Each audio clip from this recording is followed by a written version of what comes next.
মানুষগুলো সাইয়েদিনা আদম আলাইহিস সালামের কাছে যাবে, গিয়ে বলবে, ও আল্লাহর পয়গম্বর, আপনি তো দুনিয়ার প্রথম মানব, রব্বুল আলামিন নিজ হাতে আপনাকে সৃষ্টি করেছেন, আপনি আল্লাহর কাছে সুপারিশ করুন, রব্বুল আলামিন যেন হিসাব নিকাশ শুরু করে দেয়। সাইয়েদিনা আদম আলাইহিস সালাম বলবেন, ও দুনিয়ার মানুষ, আমি দুনিয়ার জমিনে আসার আগে রব্বুল আলামিন আমাকে একটি হুকুম করেছিল। হুকুমটা কি?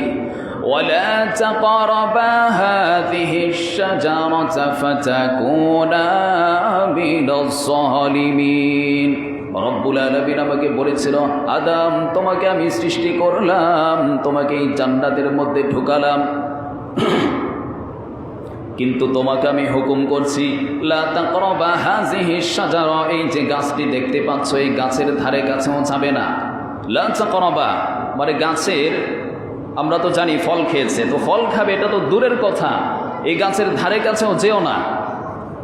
ফাআযাল্লাহুমুশ শাইতান, কিন্তু সাইয়েদিনা আদম আলাইহিস সালাম শয়তানের প্ররোচনায় গাছের ফল খেয়েছেন। সাইয়েদিনা আদম আলাইহিস সালাম দুনিয়ার সকল মানুষগুলোকে বলবে, ওই যে আমার রব আমাকে একটি হুকুম করেছিল, আমি আমার রবের হুকুমটি শয়তানের প্ররোচনায় মানতে পারিনি, আজকে আমি আল্লাহর কাছে সেই জবাবদিহিতার ভয় ভীত সন্তুষ্ট, তোমাদের জন্য সুপারিশ করার ক্ষমতা আমি আদমের নাই, তোমরা বরং আল্লাহর পয়গম্বর নূহের কাছে যাও। দুনিয়ার সকল মানুষগুলো সাইয়েদনা নূহ আলাইহিস সালামের কাছে যাবে।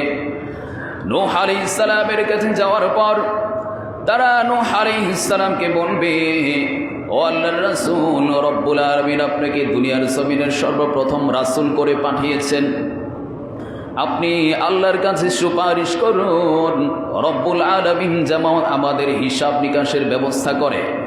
সাইয়েদনা নূহ আলাইহিস সালাম অক্ষমতা প্রকাশ করবেন। নূহ আলাইহিস সালাম রব্বুল আলামিনের কাছে বলবেন, আল্লাহ রব্বুল আলামিন, নূহ আলাইহিস সালামের কিস্তির ঘটনা আপনারা শুনেছেন, তার সময় মহাপ্লাবন হয়েছিল, সব কিছু ডুবে গেছে, তো জীবজন্তু যেগুলো ছিল এগুলোকে, প্রাণী যারা ছিল তাদেরকে আল্লাহ রাব্বুল আলামিন বলেছেন নৌকার মধ্যে তুলে নাও। তো নৌকার মধ্যে তুলে নিয়েছেন। তখন নূহ আলাইহিস সালাম আল্লাহ রাব্বুল আলামিনকে বলেছিলেন, ওয়ানাদা নূহুর রাব্বাহু ফাকালা রাব্বি ইন্না বিনি মিন আহলি ওয়া ইন্না ওয়াদাকাল হাক্কু ওয়া আনতা আহকামুল হাকিমিন।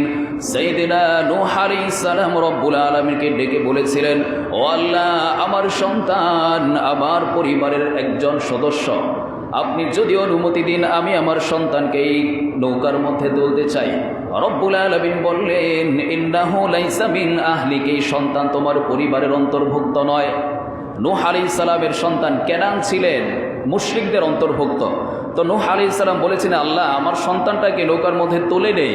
আল্লাহ রাব্বুল আলামিন বলেছিলেন, ইন্নাহু লাইসা মিন আহলিক, এই সন্তান তোমার পরিবারের অন্তর্ভুক্ত নয়, তাকে নৌকায় তোলা যাবে না।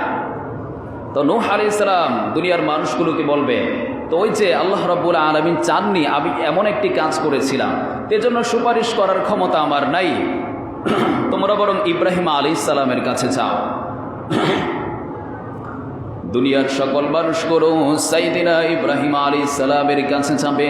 ইব্রাহিম আলাইহিস সালামের কাছে যাওয়ার পর তারা গিয়ে বলবে, আপনি তো খলিলুল্লাহ, আপনি খলিলুল্লাহ, আপনি আল্লাহর খলিল, আপনি রব্বুল আলামিনের কাছে সুপারিশ করুন, তিনি যেন আমাদের বিচারের ব্যবস্থা করেন। ইব্রাহিম আলাইহিস সালাম বলবেন, ও দুনিয়ার মানুষ, দুনিয়ার জমিনে থাকতে আমি তিনটি এমন কথা বলেছিলাম যেগুলোর মধ্যে মিথ্যার সম্ভাবনা ছিল। অ্যাকচুয়ালি এগুলোকে তাওরিয়া বলা হয়, মানে বক্তার উদ্দেশ্য থাকবে একটা, শ্রোতা বুঝবে আরেকটা। ধরুন আমি আপনাদেরকে জিজ্ঞেস করলাম, আপনারা খেয়েছেন? তা আপনারা সবাই বলেন হ্যাঁ খেয়েছি। তো এখন কখন খেয়েছেন